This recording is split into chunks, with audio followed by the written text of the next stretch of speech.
कार्यक्रम के पुण्यार्जक हैं Siddhant Jain civil line Delhi, Savita Sagar Jain Rishabh Vihar Delhi, engineer Anil Archit Jain Shyam enclave Delhi, स्वर्गीय सुरेश चंद कागजी की स्मृति में Santosh Jain Kalindi colony Delhi, Shrimati Shrimala Narendra Bahadur Jain green park Vardhaman Jain London, doctor Vaishali Melbourne Australia, Shikhar Chand Amit Abhishek Jain Shikharji jewellers Bhogal Delhi, Mahendrapal मोहनी जैन नीरज जैन इंदिरापुरम गाजियाबाद।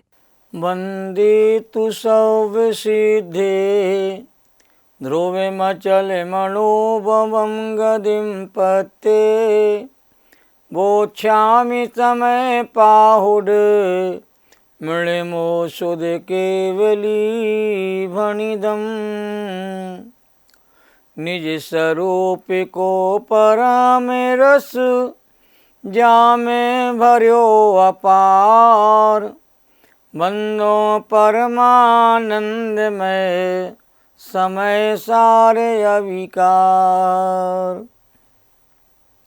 आचार्य कुंदकुंद देव और उनके टीकाकारों को नमन और वंदन। तीन लोक के सभी जीवात्माओं के शुद्ध चेतन स्वरूप को नमन और वंदन।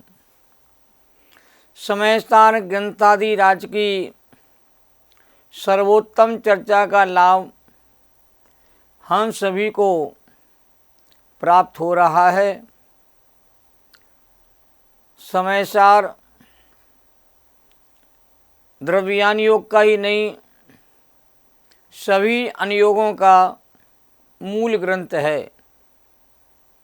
द्वादशांग का सार समय सार में भरा हुआ है। जिनागम का अबाधित सिद्धांत है कि एक द्रव्य दूसरे द्रव्य की क्रिया नहीं कर सकता, अन्यथा सब मिलकर के एक हो जाएंगे, जो सर्वज्ञ देव की आज्ञा से बाहर है। सर्वज्ञ देव ने यही कहा है कि जगत में अनंतानंत द्रव्य हैं और सारे द्रव्य परस्पर में एक दूसरे के साथ रहते भी हैं, पर एक दूसरे से सदा भिन्न रहते हैं। कोई भी द्रव्य किसी अन्य द्रव्य रूप कभी भी नहीं होता। सारे पदार्थ अपने अपने सोच चतुष्टय में रहते हैं, अपने अपने गुण पर्यों में रहते हैं, अपने स्वरूप में ही मग्न रहते हैं। कोई भी द्रव्य किसी द्रव्य का कर्ता भोक्ता हो ही नहीं सकता। यही जैन दर्शन का मूल मंत्र है, मूल सिद्धांत है। इसलिए सभी धर्मों से जैन धर्म बिल्कुल न्यारा है। सभी भारतीय दर्शनों में जैन दर्शन के जो सिद्धांत हैं वो सबसे हटकर के हैं, सबसे अलग हैं, सबसे जुदे हैं। और जिसे जैन दर्शन के सिद्धांत भा जाते हैं, जैन धर्म के सिद्धांत जिसे रुचिकर लगते हैं, वो वस्तु के स्वरूप का मर्म ग्रहण करके वो तत्व के मर्मज्ञ हो जाते हैं, आत्मा के मर्मज्ञ हो जाते हैं, वो आत्मज्ञ हो जाते हैं और आत्मज्ञ होकर के वो सर्वज्ञ बन जाते हैं। यहाँ आचार्यों दुक्रियावादी और बहुक्रियावादी को मिथ्या दृष्टि कह रहे हैं। जिस तरह जड़ की क्रिया को चेतन नहीं करता, जड़ की क्रिया को जड़ ही करता है और चेतन की क्रिया को चेतन ही करता है, उसी तरह जड़ कर्म का उदय अपनी पर्याय को करे तथा जीव के राग परिणाम को भी करे, ऐसा नहीं बनता। ऐसा वस्तु का स्वभाव ही नहीं है। दो द्रव भिन्न भिन्न हैं, उनकी पर्याय भी भिन्न भिन्न है। प्रत्येक वस्तु अपनी क्रिया करने में समर्थ है, पर का कार्य करने में कोई भी समर्थ नहीं है। पर के कार्य होते हैं अपनी अपनी सामर्थ्य, अपनी अपनी स्वतंत्र योग्यता के बल पर। वेदांत की तरह सब पदार्थ एक नहीं है और एक से उत्पन्न नहीं है। जैन धर्म का सिद्धांत है सारे द्रव अनादि अनंत हैं, सारे द्रव अकृत्रिम हैं, सारे द्रव स्वतंत्र हैं, सारे द्रव शाश्वत हैं। किसी द्रव्य की उत्पत्ति किसी भी द्रव्य के माध्यम से नहीं होती है। निमित्त नैमित्तिक संबंधों की बात को आचार्यों ने स्वीकार किया है।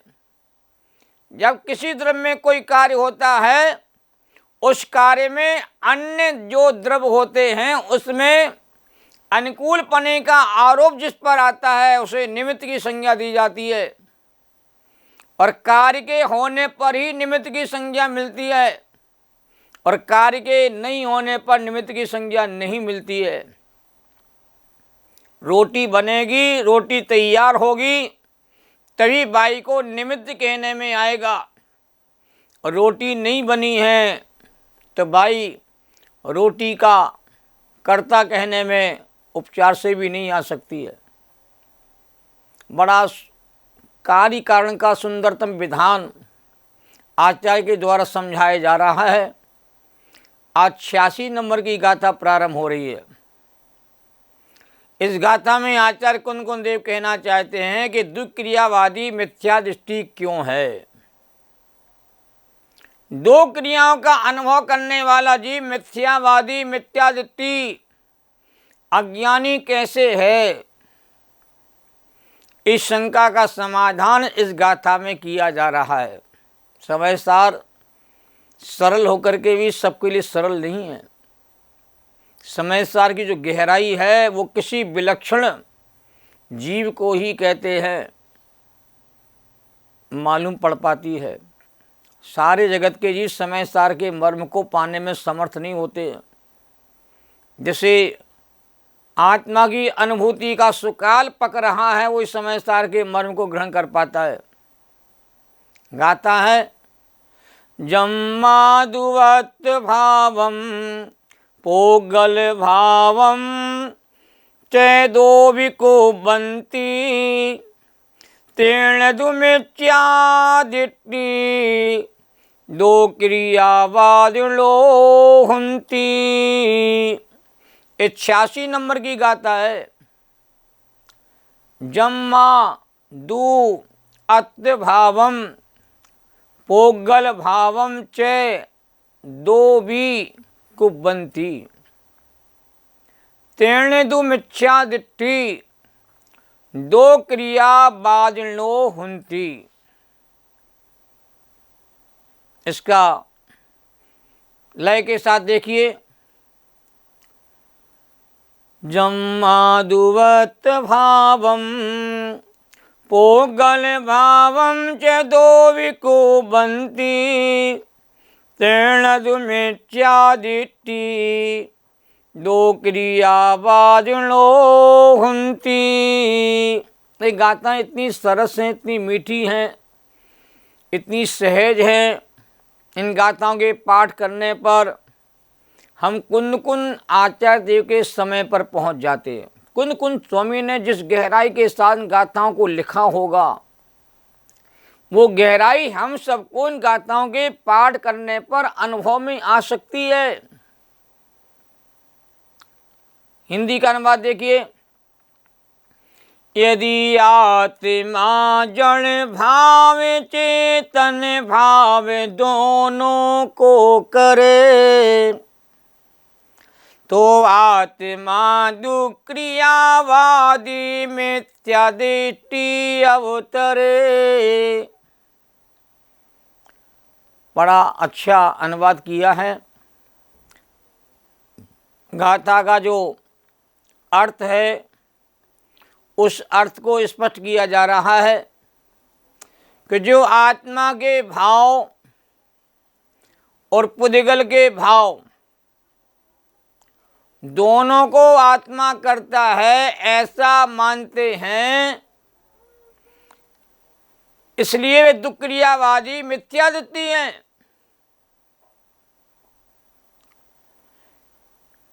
आत्मा पुद्गल के भाव को करता है और अपने भाव को करता है, ऐसा वस्तु का स्वरूप ही नहीं है। और कोई अज्ञानी दोनों की क्रिया का कर्ता बनता है तो उसकी भूल है, और जो भूला हुआ है वो मिथ्यादृष्टि कहलाता है। जो सर्वज्ञ देव के बताए गए वस्तु स्वरूप को स्वीकार नहीं करता है, अपनी मन के अनुसार वह मान्यता को पुष्ट करता है, उसको मिथ्यादृष्टि कहा जाता है। जो मन की बात माने वह मानी भी है और अज्ञानी भी है,